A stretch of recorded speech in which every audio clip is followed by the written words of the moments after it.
साहिबान कदरदान पूरा खानदान, आ गया है आपका झुमरू भाईजान।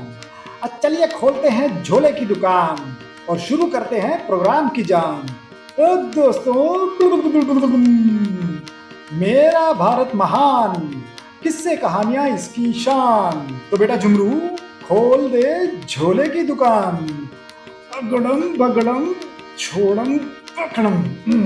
और ये पकड़ा एक किस्सा। दोस्तों, ये किस्सा है एक अजब गजब चोर का।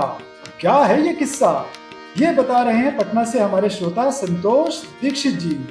तो साहिबान कदरदान पूरा खानदान, सुनते हैं किस्सा संतोष जी की जुबान।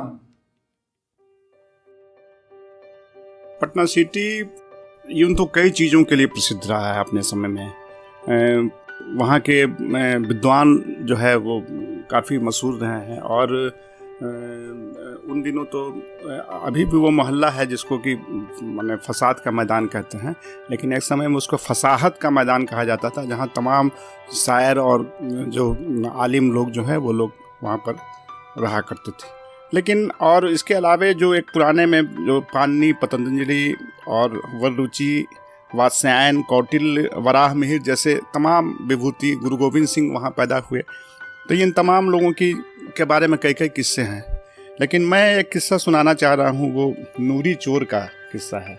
इसका मकबरा अभी भी पटना सिटी में आज भी मौजूद है और पटना से फतुहा जाने के रास्ते में दीदारगंज पड़ता है, जहाँ यक्षिणी की मूर्ति बरामद हुई है। उसी दीदारगंज में नूरी चोर का मकबरा भी है। सुनते हैं कि अपने समय का यह बहुत बड़ा मतलब नामी चोर था और बिल्कुल चैलेंज कर करके कि हाँ हम आज के दिन आपके यहाँ चोरी करेंगे। और वो तमाम लोग सारे मतलब वो सिपाही वगैरह के बंदोबस्त करते, पहरेदारी होती, सब कुछ होती, लेकिन इसके बाद भी नूरी अपना काम करके निकल जाता। तो ये एक उसमें बड़ी खासियत थी उसकी। और चौर कला को भी हमारे शास्त्रों में जो है, जो 64 कलाएँ हैं उसमें एक कला चौर कला को माना गया है। तो इसलिए नूरी चोर का एक अपनी अहमियत भी थी उसमें। तो वो ये नूरी चोर जो है जिस समय ये मतलब था, उस समय शाइस्ता खां गवर्नर थे पटना सिटी के। तो एक बार उन्होंने उसको ये किया, चैलेंज किया कि तुम मेरे घर चोरी करके दिखलाओ। तो उसने तिथि निर्धारित कर दी और उसके बाद जो है कि उन्होंने पूरी पहरेदारी वगैरह रखी, सब कुछ रखी। और नूरी चोर ने जो है कि और उसके बाद फिर अपना, उन लोगों को कुछ पता नहीं चला क्या हुआ क्या नहीं हुआ। दूसरे दिन वो लोग गए नूरी चोर के यहाँ कि भाई क्या हुआ। बोले हम तो अपना काम कर लिए। बोले कर लिए, क्या सबूत है। तो उसने रानी के हाथ का कंगन दिखलाया। तो पता चल, जब खोजा गया तो पता चला कि रानी के हाथ का एक कंगन, एक ही कंगन है, एक कंगन गायब है हाथ का।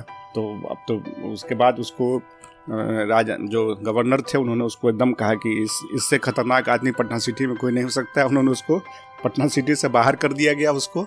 लेकिन उससे पूछी गई कि तुम्हारी इच्छा क्या है, तो उसने कहा कि बस ये जो कंगन है इसको बेच करके और मेरे नाम पर एक यहाँ पर मकबरा मेरा बनवा दिया जाए।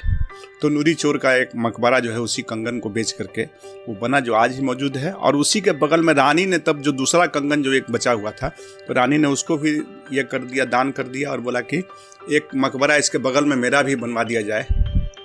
तो आज भी वो रानी का भी मकबरा जो है, माने गवर्नर की जो पत्नी है थी, बेगम जो थी, उनका मकबरा भी वहाँ नूरी चोर के मकबरे के बगल में बना हुआ है। तो ये आज भी मौजूद है, लोग देखते हैं। और नूरी चोर का किस्सा जो है पटना सिटी में लोग सुनते हैं, हंसते हंसाते हैं। भाई वाह, मजा आ गया।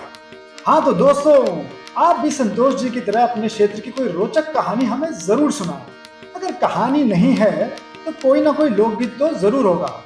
गीत ना सही, कोई ना कोई किस्सा जरूर होगा। तो बस उसे मोबाइल वाणी के मंच पर रिकॉर्ड करें। अपनी बात रिकॉर्ड करने के लिए फोन में अभी दबाएं नंबर 3। तो साहिबान कदरदान पूरा खानदान, अब समय है झोला उठाने का।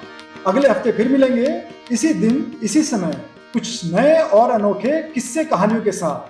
तो सुनिएगा जरूर।